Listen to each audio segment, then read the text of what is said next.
In the previous video, I showed a square numbers trick where you can square any two-digit number that ends with 5. Now, I don't know how many people were impressed by that because I'm making all these videos together and then I'm putting them online, so maybe nobody's interested. But on the off chance that somebody was interested in it, I've got another one for this video. And again, it's about squaring two-digit numbers, but this time they end with 1. Now, I have a student who is exceptional at maths, particularly mental maths and mental multiplications. But I knew I needed to teach this student how to use written methods for the trickier multiplications.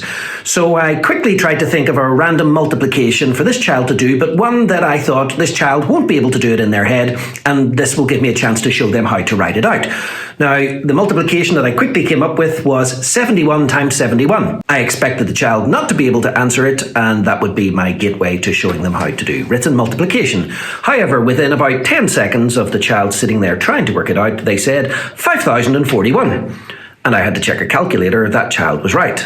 I was a little bit concerned that I wasn't smart enough to be able to tutor this child, and instead this child should be tutoring me. But I asked him anyway, how did you do it?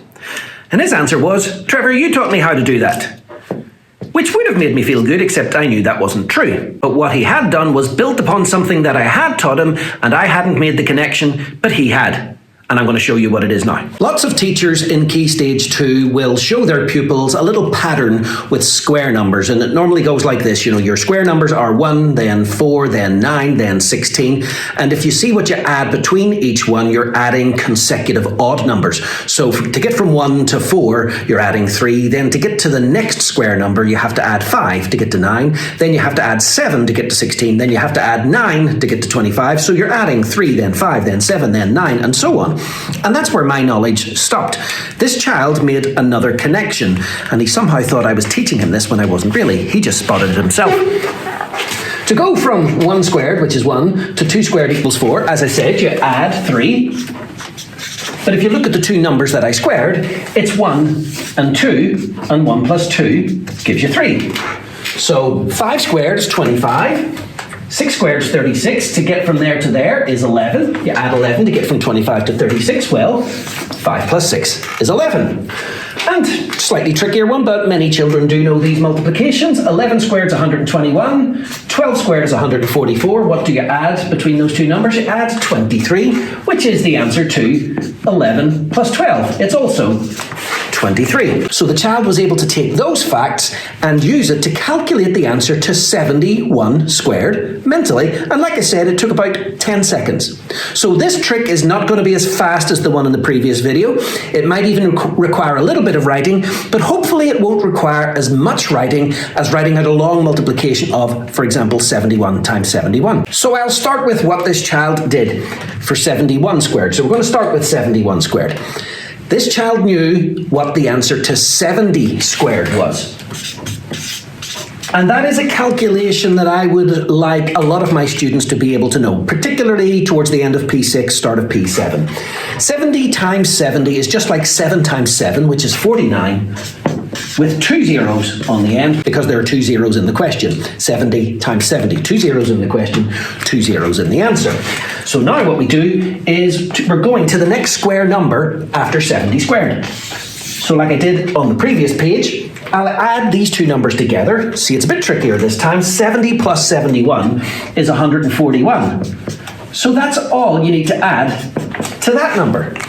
And so many children are capable enough at maths to be able to do that mentally, particularly because we're starting with a number that's a perfect set of 100, and you're adding on 141. But even if you don't feel your child is capable enough of doing that mentally, it's probably easier to write 4,900 on top of a 141 and add them together instead of doing 71 times 71. And that's how that child got 5,041. So we'll go up to the top and work out the answer to 21 squared. To find the answer to 21 squared, we first of all go back one to 20 squared, which is like 2 times 2 with 2 zeros on the end, so it's 400. Then we work out the answer to 20 plus 21, that's 41. So we add 41 to 400, and we've got 441 as our answer to 21 squared. Then for 31 squared, we go back to 30 squared. 30 times 30 is like 3 times 3, which is 9, with 2 zeros. 30 plus 31 is 61. And so 961 is the answer to 31 squared. 41 squared, we go back to 40 squared. 4 times 4 is 16, 2 zeros on, that's 1,600, and I add 81 because that's what 40 plus 41 is. And 1,681 must be the answer to 41 squared. 50 squared is like 5 times 5, 25 with 2 zeros. And this time I'm adding on 101, which will give me the answer of 2,601. Then 61 squared comes after 60 squared. 6 sixes are 36, 2 zeros on. And then I'm going to add on the answer to 60 plus 61, which is 121. So that gives me 3,721 as the answer to 61 squared. Down to 81 squared, but we'll do 80 squared first. 8 eights are 64, 2 zeros on the end. 80 squared is 6,400. And I add on whatever 80 plus 81 makes, that's 161. So I'll get 6,561. And finally, 91 squared. 9 times 9 is 81, 2 zeros on the end. 90 squared is 8,100, and I'll add 181, which is 90 plus 91, and I'll get 8,281. And I'm going to get a calculator now just to make sure that I did these correctly. I did.